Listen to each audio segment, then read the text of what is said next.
Joining us now, the former Trump White House Deputy Press Secretary Hogan Gidley.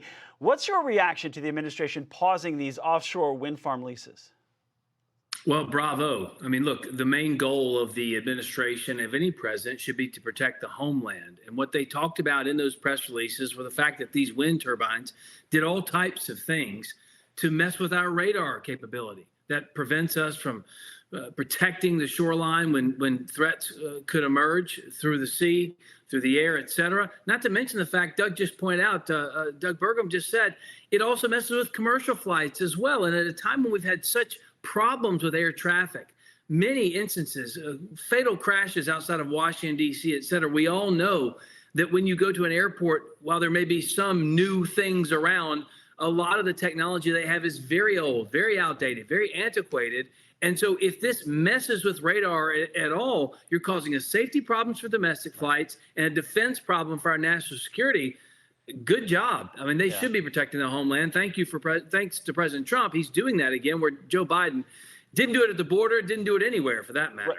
So, Hogan, I know you can handle this. Let's switch topics. The President Trump talking about what's next for big healthcare insurance companies. Listen to this. As president, I'm also taking in the gigantic health insurance companies that have gotten rich on billions of dollars of government subsidies. And I want the money to go directly to the people. I want the money to be paid directly to the people so that they can buy their own health insurance, which will give far better benefits at much lower cost. By the way, what I told you about buying the drugs at this massive dollar discount, it's like from where it is, that's going to have a huge impact on the cost of health care. Okay, so, Hogan, what can we expect in 2026? How's he going to do this? Well, I mean, prescription drug prices are coming down thanks to Donald Trump. Congress, Republican control, by the way, just passed a bill that reduced health care costs by about 11%.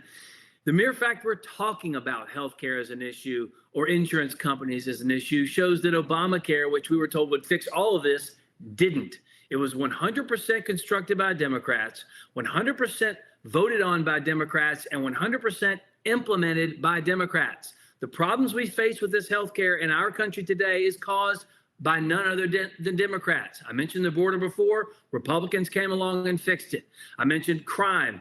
It's on its way down in this country. Republicans fixed it. We fixed the economy too. We're going to have to step in and fix the healthcare problem as well. But in large part, Obamacare was a payout to big insurance companies for some odd reason. Trump recognizes that. He's moving to fix it so that the American people can get better quality of care at lower costs. So, Hogan, though, with the new year around the corner, the House is expected to vote in January on a 3-year Obamacare subsidy extension. The House Minority Leader Hakeem Jeffries believes it will pass with a bipartisan majority. Listen to this. Democrats are going to continue to fight to get this extension through the Congress on our side. It will pass with a bipartisan majority, and then that will put the pressure on John Thune and Senate Republicans to actually do the right thing by the American people, pass a straightforward extension of the Affordable Care Act tax credits so we can keep health care affordable for tens of millions of Americans who deserve to be able to go see a doctor when they need one. So, Hogan, I saw you speaking with the House Speaker during the Trump accounts announcement this past week. How do you think this will play out in January? And you've only got about 30 seconds here. Well, again, Hakeem Jeffries, God bless him, is way off here again, and he's taking no blame for the problem he himself and the rest of the Democrats caused.